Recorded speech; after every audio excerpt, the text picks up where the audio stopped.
अस्सलाम वालेकुम, welcome to game set match. I hope आप लोग खैरियत से होंगे और अच्छे से अपना ख्याल रख रहे होंगे। Another day, another show and again a lot to discuss because जहां जहां तब्दीलियां हम पाकिस्तान क्रिकेट बोर्ड की बात कर रहे हैं, अब जो जो तब्दीलियां हुई हैं वो तब्दीलियां इन एक्शन आना शुरू हो गई हैं। The chief selector is gearing up now. कल ही उनका नाम एज चीफ सेलेक्टर अनाउंस हुआ एंड आज से जो है ही स्टार्टेड गियरिंग अप। क्या करेंगे क्या नहीं करेंगे, अफगानिस्तान की series is right at the corner. Asia cup कब तक ऐलान होगा, थर्सडे, और क्या चेंजेस हो रही हैं और क्या बेहतरी लाने की बात हो रही है, कब आएगा पाकिस्तान, क्या चेंजेस हो रही हैं और क्या बेहतरी लाने की बात हो रही है, कब आएगा पाकिस्तान वापस, जो हमारा फॉरेन स्टाफ है, उस सारे हवाले से बात होगी आज के शो में। मैं हूं सवेरा पाशा और मेरे साथ मौजूद है फैसल इलियास। और क्रिकेट के साथ साथ जो मोस्ट पॉपुलर खेल है पाकिस्तान का, कौमी खेल हॉकी की भी बात करेंगे। और एशियंस हॉकी चैंपियंस ट्रॉफी में पाकिस्तान की फाइनली एक फतह आई है चीन के अगेंस्ट। और कल का मैच काफ़ी क्रिटिकल है इंडिया के अगेंस्ट, जहां अगर हम जीतते हैं तो हम टूर्नामेंट में जिंदा रहते हैं और आगे भी जाके इंडिया या किसी बड़ी टीम को फेस कर सकते हैं। सो शो में पूरी डिटेल में बात करेंगे, क्रिकेट में चेंजेस के हवाले से भी, हॉकी में फतह के हवाले से और कल के मैच के हवाले से। शो का बाकायदा आगाज करते हैं व्हाट्सएप सेगमेंट के साथ। बिल्कुल जी। सो व्हाट्सएप इन स्पोर्ट्स में क्या है आज की ताज़ा तरीन खबर, हमने थोड़ी सी आपको स्निपेट्स तो बता दी उसकी, but yes, chief selector Inzamam-ul हक ने ओहदा संभालते के साथ ही अफगानिस्तान सीरीज और एशिया कप के लिए टीम सिलेक्शन पर मशावरत शुरू करती है। एशिया कप की बात करें तो एशिया कप की जो मुंतखब हुई हुई टीम होगी वही वो टीम होगी जो कि वर्ल्ड कप में पाकिस्तान को रिप्रेजेंट करेगी। मोहम्मद रिजवान के साथ साथ अगर हम बात करें तो इजाफी विकेट कीपर के लिए सरफराज अहमद और मोहम्मद हारिस जो हैं उनमें भरपूर मुकाबला जारी है। बाबर आजम तो पहले ही, जिस तरह चेयरमैन ज़का अशरफ साहब ने अनाउंस कर दिया था, वो चीफ सेलेक्टर साहब ने भी कह दिया कि बाबर आजम वहीं उसी तरह कप्तानी के उस ताज पे वहां मौजूद रहेंगे। अगर मैं स्पिन के शोबे में बात करूं तो स्पिन के शोबे में शादाब के साथ साथ उसामा मीर भी एक मजबूत कंटेंडर हैं। एंड ऑलराउंडर्स में मोहम्मद नवाज, मोहम्मद वसीम जूनियर एंड आमिर जमाल भी उनका इंतखाब हो सकता है। तो इनमें से कोई ना कोई सिलेक्टेड आपके सामने दिखेंगे।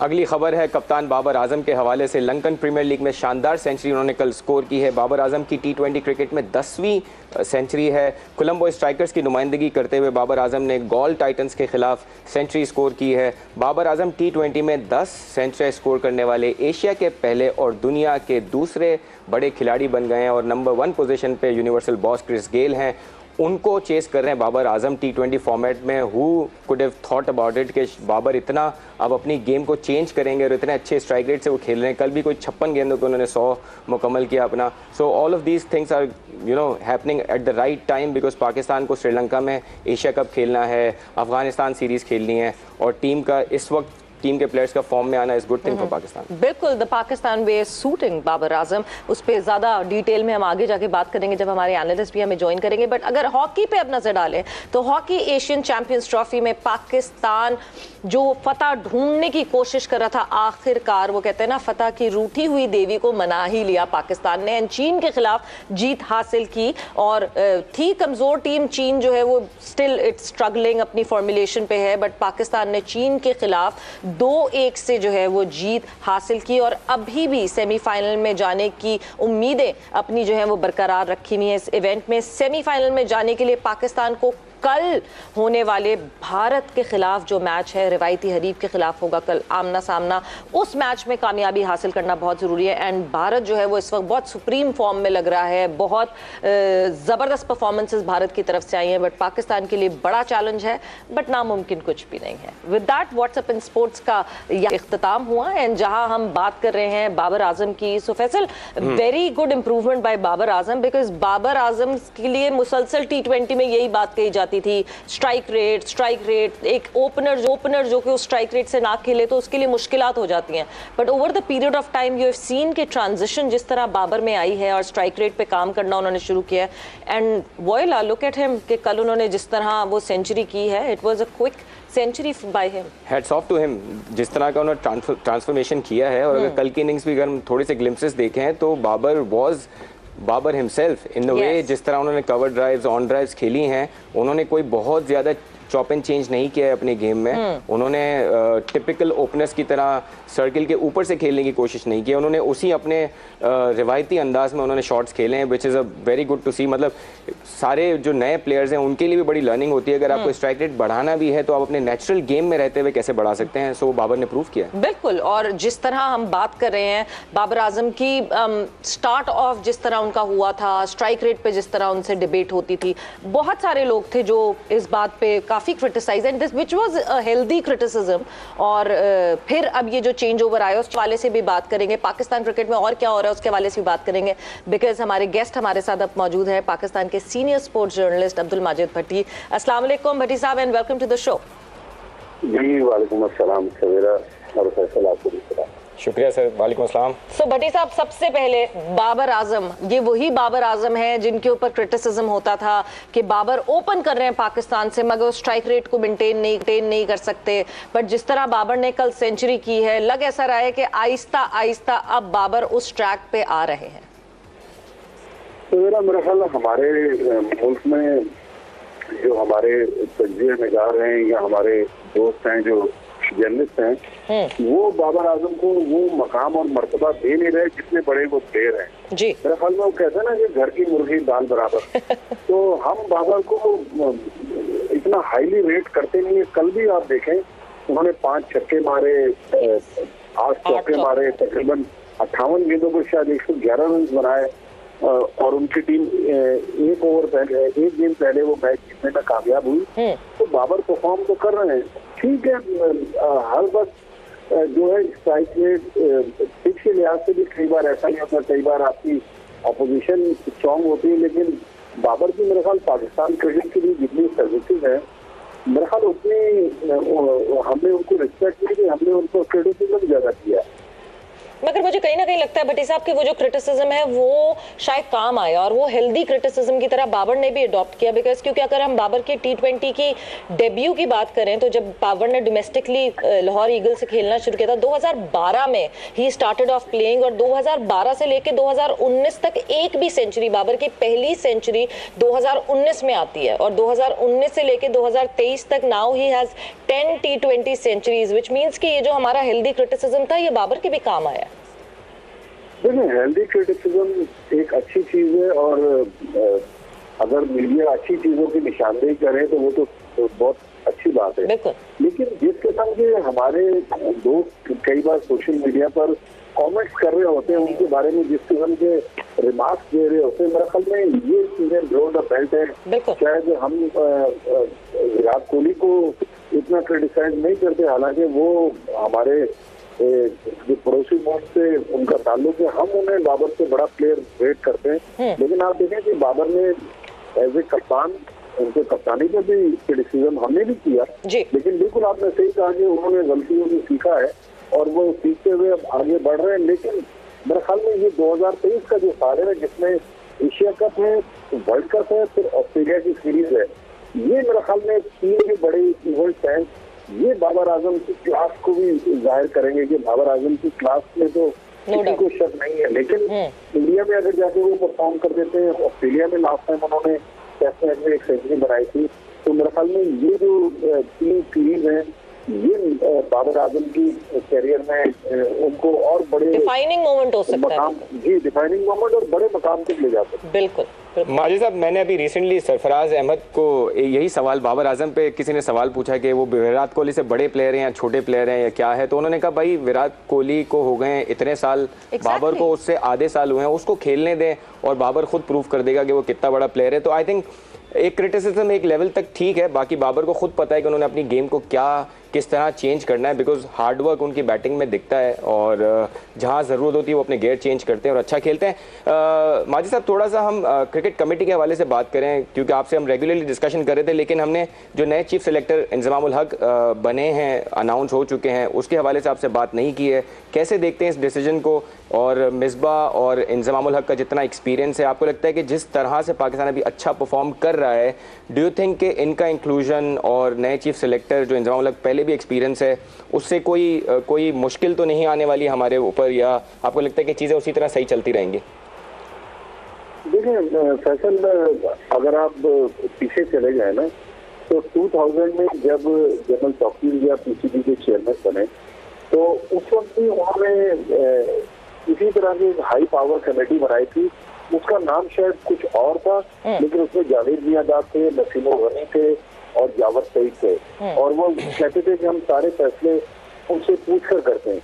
फिर क्रिकेट कमेटी, आपको याद होगा, मोहसिन खान उसके चेयरमैन बने, सलीम यूसुफ बने, इकबाल कासिम बने, बल्कि सबसे बढ़कर जावेद मियाँदाद पाकिस्तान क्रिकेट बोर्ड में 3 साल डायरेक्टर जनरल रहे।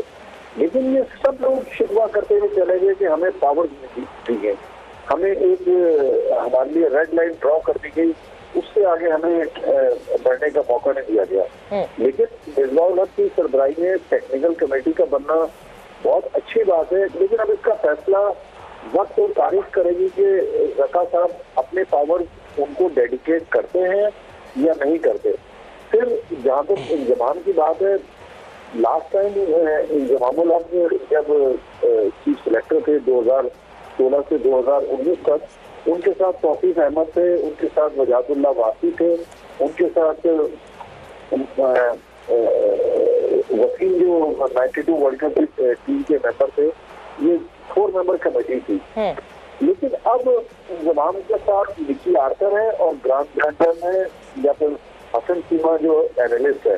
तो इंजमामुल हक का भी बाबर आजम की तरह बहुत बड़ा मकाम है, बहुत बड़ा मर्तबा है। मेरा ख्याल में लास्ट टाइम जब वो चीफ सेलेक्टर बने उस वक्त सीलेक्शन शुरू हुई थी, ये जितने खिलाड़ी शादाब खान ले लें, हसन अली ले लें, फखर जमान ले लें, शाहिद आफरीदी ले लें या सईद अशरफ ले लें, ये सब PSL से लड़के पाकिस्तान टीम में आते रहे। तो 70% तो कल इंजमाम ने खुद भी कहा 70-80% वही लड़के अब पाकिस्तान टीम के स्टार बन गए।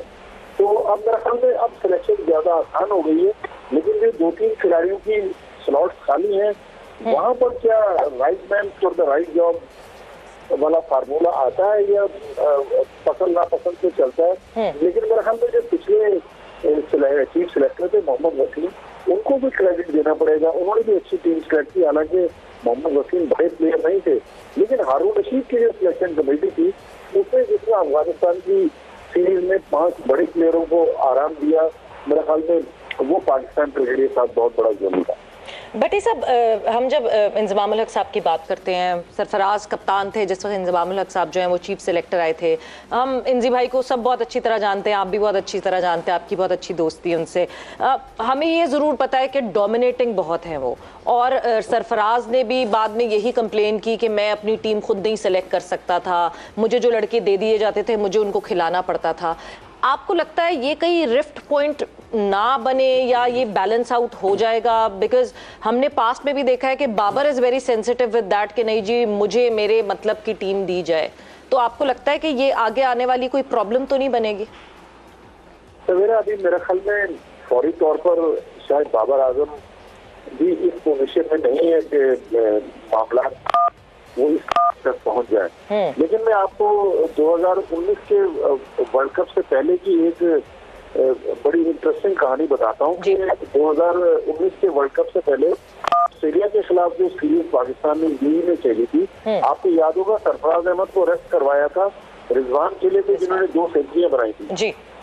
सरफराज अहमद बैठने के लिए तैयार नहीं थे उस सीरीज में। इंजमाम ने बहुत कोशिश कर ली, फिर इंजमाम ने मुझे कहा कि आप सरफराज को कहें, शायद आपकी बात मान लें। तो मैंने सरफराज से कहा कि आप इतनी दफा यूएई गए, आइंदा भी आप बहुत दफा जाएंगे, तो अगर चीफ सेलेक्टर कह रहे हैं तो ट्राई कर लें और आराम कर लें। सरफराज को खदशा था कि अगर रिजवान ने परफॉर्म कर दिया तो मैं शायद वर्ल्ड कप नहीं खेल सकूंगा। लेकिन सरफराज ने वर्ल्ड कप भी खेला, वर्ल्ड कप में पाकिस्तान सेमीफाइनल तक तो नहीं पहुंच सका, लेकिन मोहम्मद रिजवान ने जो ऑस्ट्रेलिया के खिलाफ, हालांकि पाकिस्तान फाइनल हार गया था वनडे सीरीज, लेकिन जो 2 सेंचुरियां बनाई थी वही सेंचुरियां उनकी टीम में वापसी का सबब बनी।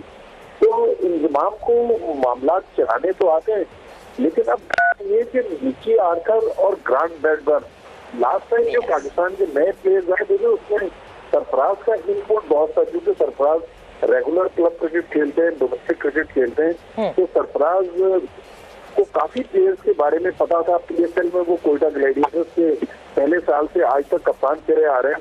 लेकिन अब देखना है कि ये जो कॉम्बिनेशन है जिसमें दो फॉरेनर हैं, वो भी नॉन टेस्ट क्रिकेटर हैं, और बाबर आजम वो सिलेक्शन कमेटी का पार्ट एज ए कैप्टन तो है, लेकिन उनको सिलेक्शन कमेटी में वोटिंग राइट नहीं है।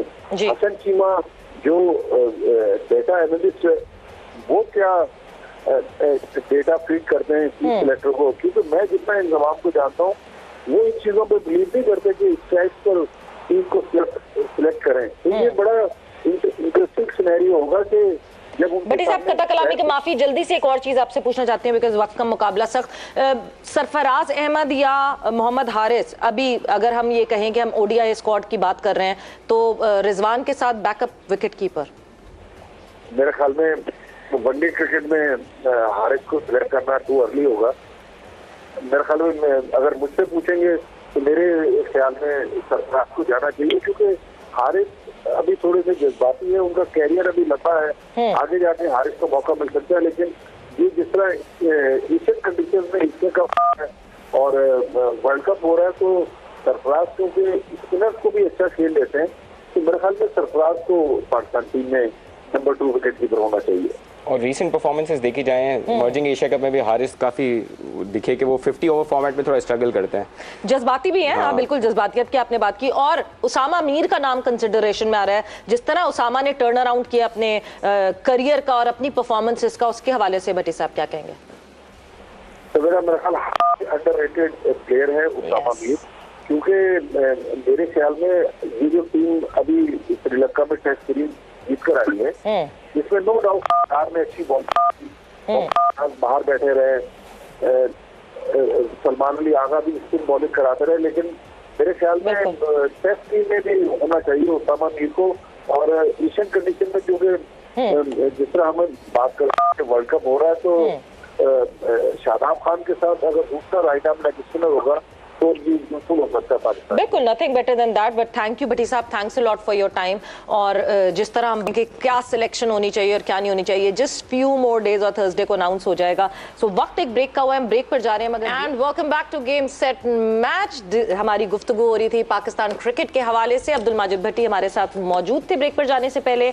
And now let's talk about Pakistan hockey, the national game of Pakistan, जिस पे ज़रा नज़र कम पड़ती है, मगर जब पड़ती है तो बहुत ज़्यादा फोकस हो जाता है। इवेंट वाइज फोकस करते हैं लोग, मगर मुझे लगता है रेगुलरिटी में फोकस करना चाहिए। इस वक्त अगर मैं बात करूं तो एशियन हॉकी चैंपियंस ट्रॉफी में जो है वो पाकिस्तान की टीम भारत में मौजूद है, और जिस तरह जो ट्रेंड चल रहा था टीम पाकिस्तान का कि टीम पाकिस्तान ने जो है वो पहले मलेशिया के अगेंस्ट वो हार हुई, उन्होंने हार फेस की, मगर उसके बाद से लगातार वो ड्रॉ करते रहे कोरिया से, जापान से, एंड देन इवेंचुअली कल टीम चाइना से जो है वो 2-1 से जीत हासिल की। दो कि यस, जीत तो जीत होती है, खुशी मनानी चाहिए, मगर फैसल चाइना की जब मैं बात करूं, we have always been dominant upon China, in fact ज़्यादा डोमिनेंट रहे हैं। Last time around I believe जब चाइना और पाकिस्तान का आमना सामना हुआ था तो हमने 3-1 से शिकस्त दी थी।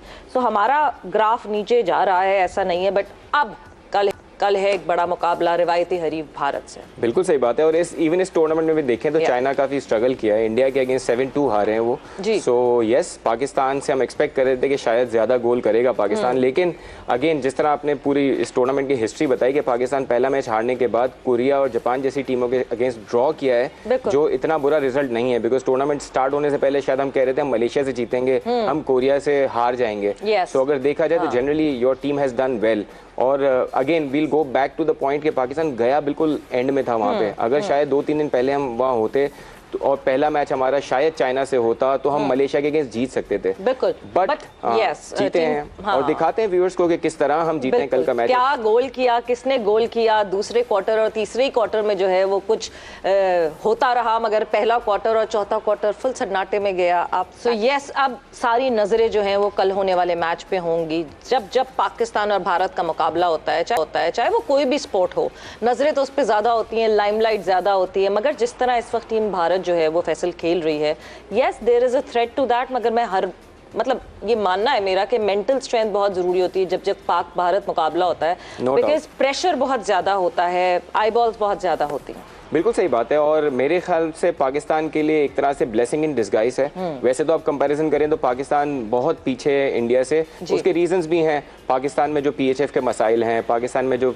फाइनेंशियल स्ट्रक्चर है in terms of how we support our hockey, बहुत सारे प्रॉब्लम्स हैं। सो ब्लेसिंग इन डिस्गाइज इसलिए है कि पाकिस्तान गेम में अंडरडॉग जा रहा होगा। We have nothing to lose in this match and we are actually preparing for the Olympics और उससे पहले एशिया कप के लिए हम प्रिपेयर कर रहे हैं इस टूर्नामेंट में। तो मुझे लगता है कि ब्लेसिंग इन डिस्गाइज है और इसमें जज्बात का बहुत ज़्यादा गेम होगा और India will be under pressure because they are the top side in the tournament और वो रैंकिंग के हिसाब से भी पाकिस्तान से बहुत आगे हैं। तो मेरे हिसाब से India will be under pressure, but again at the end of the day skills matter. At the end of the day, your strategy, your fitness, all of these things matter. और मैं देख रहा था कि कुछ पाकिस्तानी प्लेयर्स शायद fitness के भी इश्यूज हैं. I hope it doesn't come into play in tomorrow's game. और पाकिस्तान की क्योंकि रिप्लेसमेंट प्लेयर्स बहुत सारे हैं, सो उम्मीद है कि वो इन प्ले नहीं आता. लेकिन मुझे लगता है कि it's going to be a good game और पाकिस्तान के पास चांस है, मुझे लगता है कि पाकिस्तान अच्छा कर सकता है. और हॉकी के जो एक्सपर्ट हैं, फ्लाइंग हॉर्स जो हैं समीउल्लाह खान साहब, वो हमारे साथ है, तो उनसे ही पूछ लेते हैं. समीउल्लाह साहब, वेलकम करते हैं आपका शो पे. अस्सलाम वालेकुम. वालेकुम अस्सलाम वरहमतुल्लाह. दोनों को भी सलाम. वालेकुम अस्सलाम. सो समीउल्लाह साहब, कल पाकिस्तान वर्सेस भारत, हमेशा हर दफ़ा यही होता है कि पाक भारत पे जो है ना वो एक डिफरेंट किस्म की लाइमलाइट होती है. बट थोड़ा सा अगर हम बैकग्राउंड में जाएं, over the period of time मुझे लगता है कि भारत ने बहुत तेज़ी से प्रोग्रेस करना शुरू कर दिया है हॉकी में. हमें अभी भी वक्त लगेगा. आप क्या एक्सपेक्ट करते हैं कल के मैच से? बिल्कुल सही फरमाया आपने, क्योंकि आज जो रैंकिंग इशू की है इंटरनेशनल हॉकी फेडरेशन में, उसमें तीसरे नंबर पे है भारत और 17वें नंबर पे है पाकिस्तान की हॉकी टीम. फर्क बिल्कुल है. लेकिन मैं भारत से देखा था अभी मैचेस जब मैंने देखे, खासतौर पर तो कोरिया के खिलाफ, मलेशिया के खिलाफ और जापान के खिलाफ, तो इतनी जिसको कहते हैं सुपर फिट टीम नजर नहीं आई. जैसे होता है ना मार्जिन से जीतती, कहाँ तीसरे नंबर पे और कहाँ 10वें नंबर पे और 18वें नंबर की टीम है जापान और कोरिया. तो पाकिस्तान के जब भी भारत के साथ चले चांसेस तो 50-50 हैं, लेकिन रैंकिंग अपनी जगह पे है. रैंकिंग की वजह से ही परफॉर्म करते हैं. साइकोलॉजिकल जो भारत के खिलाड़ी हैं, होम ग्राउंड और रैंकिंग की वजह से वो थोड़ा उनको जो कहते हैं अपर हैंड जरूर होगा. बिल्कुल सही. समीउल्लाह साहब, आपको लगता है कि पाकिस्तान क्रिकेट में भी ऐसा होता है कि जब आप एज अंडरडॉग जा रहे होते हैं, जब आपसे उम्मीदें कम होती हैं, तो पाकिस्तान अच्छा परफॉर्म करता है और वो नर्व्स का गेम पाकिस्तान ऐसी सिचुएशन में जीतता है? आपको लगता है कि ये एक पॉजिटिव पाकिस्तान की तरफ से है? बिकॉज एक्सपेक्टेशन सारी ज़्यादा इंडिया से है और इंडिया में जिस तरह की आवाम होगी उसका भी एक प्रेशर होगा. आपको लगता है ये चीज़ प्लेयर्स अगर अपने दिमाग में लेके जाएं और पॉजिटिव खेलें तो this could go either way? बिल्कुल. मैं तो कहता हूँ, पहले हाफ में, पहले क्वार्टर में अगर पाकिस्तान की टीम गोल चांस ले लेती है और गोल कर देती है, और अगर गोल नहीं होने देती तो मैच का पासा जरूर पड़ सकता है, क्योंकि जो दूसरी टीम है वो परेशान हो जाएगी कि जैसे आपने अंडरडॉग टीम एकदम विद इन 15 मिनट वो अग्रेसिव हॉकी खेले और जीत जाए. ये तो पॉसिबिलिटी हर वक्त रहती है, लेकिन खिलाड़ियों को जो है वो जरूर देखना चाहिए. जैसे उनका देखा हमारे खिलाड़ी एक अस्पताल में दाखिल हो गए, उनको बुखार वगैरह हो गया जी. फ्रेंडली फ्लिकर जो है वो इतना अच्छा परफॉर्म नहीं कर रहे, उनको करना चाहिए. फॉरवर्ड लाइन जो है कोऑर्डिनेट नहीं कर रही आपस में. छोटी मोटी गलतियां हैं, लेकिन मेरी दिली ख्वाहिश है कि पाकिस्तान अगर हारे भी, अव्वल तो लग रहे जीते, अगर हारे भी तो बस थोड़े मार्जिन से हारना चाहिए ताकि दुनिया को पता चले कि पाकिस्तान हॉकी कुछ ऊपर जाएगी. बिल्कुल एक अच्छा एक फाइटिंग जो है वो मुकाबला हो. क्योंकि अगर मैं पास्ट हेड टू हेड पे नजर डालूं तो समीउल्लाह साहब, अगर हम एशियन चैंपियंस ट्रॉफी की बात करें तो पिछला जो 2021 में खेला गया था उसमें 3-4 से हमें शिकस्त हुई थी. 4 भारत ने गोल किए थे, 3 हमने किए थे. बट देन फिर एशिया कप जो 2022 का हुआ उसमें 1-1 से हमने मुकाबला बराबर किया, विच मीन्स गिवन डे पे कभी भी पाक भारत का जब भी आमना सामना होगा, मेरा ख्याल से वो वक्त ही बताएगा उस वक्त क्या होगा. रैंकिंग सब एक साइड पे हो जाती है. मगर हम इस हवाले से डिस्कशन और आएंगे. समीउल्लाह साहब हमारे साथ मौजूद रहिएगा. हम सिर्फ एक क्विक ब्रेक पर जा रहे हैं, जल्दी से जाएंगे और जल्दी से वापस आएंगे right after this break. And welcome back to Game Set Match, in conversation with the former Olympian of Pakistan Samiullah साहब, दी फ्लाइंग हॉर्स. और ब्रेक पे जाने से पहले समीउल्लाह साहब से यही बात हो रही थी कि जिस तरह भारत से मुकाबला होता है गिवन डे पे पता चलता है कि क्या परफॉर्मेंस होगी क्या नहीं होगी. मगर जब हम स्किल सेट की बात करते हैं समीउल्लाह साहब, आपको लगता है कि स्किल सेट पे भी अब टीम भारत जो है वो हमसे काफ़ी आगे हो गई है? हम पेनल्टी कॉर्नर सबसे ज़्यादा, जिस तरह हमने सफ़र किया इस पूरे इवेंट में पेनल्टी कॉर्नर्स पर, अफसोस होता है देखकर कि एक ज़माने में हमारा खिलाड़ी था जो penalty corner best penalty corner expert होता था. जी समीउल्लाह साहब, आपको आवाज आ रही है मेरी?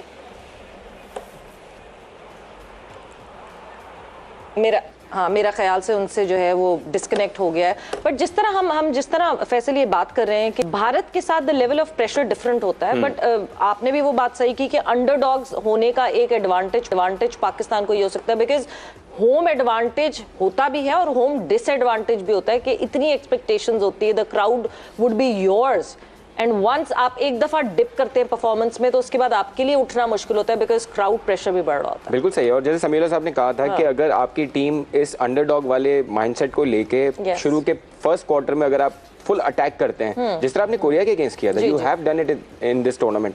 आप अगर इंडिया के अगेंस्ट भी अगर आप कोरिया को 1-1 कर सकते हैं तो आप इंडिया को भी ड्रॉ करा सकते हैं। सो जैसे समीउल्लाह साहब ने कहा, अगर 15 मिनट हमने अच्छे खेल लिए और वो अग्रेसिव 15 मिनट में हमने चांसेस ले लिए, ऑल्दो हमारी ट्रबल ये भी है कि हमने बिल्कुल खुले पोल पे भी गोल्स मिस किए हैं। सो अगर वो ना करें कल और शुरू में अग्रेसिव खेल के हम गोल कर लें तो यू नेवर नो। बिल्कुल। और समीउल्लाह साहब ने हमें रीजॉइन कर लिया है। समीउल्लाह साहब, मैं आपसे ये जानना चाह रही थी कि हम स्किल सेट पे भी बात करें तो भारत स्किल सेट में भी हमसे जो है वो आगे, मतलब जिस तरह हमने इस इवेंट में पेनल्टी कॉर्नर्स पे चांसेस मिस किए हैं, मतलब अफसोस होता है ये देखकर के एक टाइम था जब हमारा खिलाड़ी जो है वो पेनल्टी कॉर्नर एक्सपर्ट, हमारा खिलाड़ी पेनल्टी कॉर्नर हीरो होता था।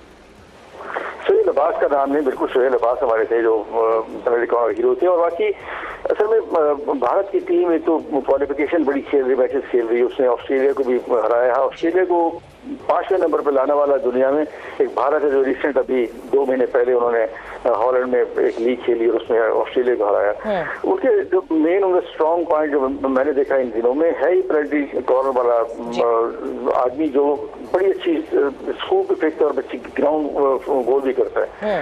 आपने जैसे कहा और बाकी सब ये कहते हैं कि हमने ओपन फील्ड गोल बड़ी मिस की हमने, और हमारा जो कनेक्शन है जी इतना अच्छा नहीं है। हमारे खिलाड़ी जो है वो कोशिश करते हैं जी में घुसते ही पेनल्टी कॉर्नर लेने की। जब से बाहर की टीम के खिलाड़ी गोल में ट्राई करते हैं उसमें 2 चांसेस मिलते हैं आपको। एक तो हो सकता है कि गोलकीपर को गलत खेले और पेनल्टी कॉर्नर स्ट्रोक मिले, दूसरा ये है कि रश में वो थ्रू भी हो जाती है बॉल। तो ये रेहान भट्ट को और वो बाकी जो हमारे कोचेज हैं उनको चाहिए इस चीज पे नजर रखना।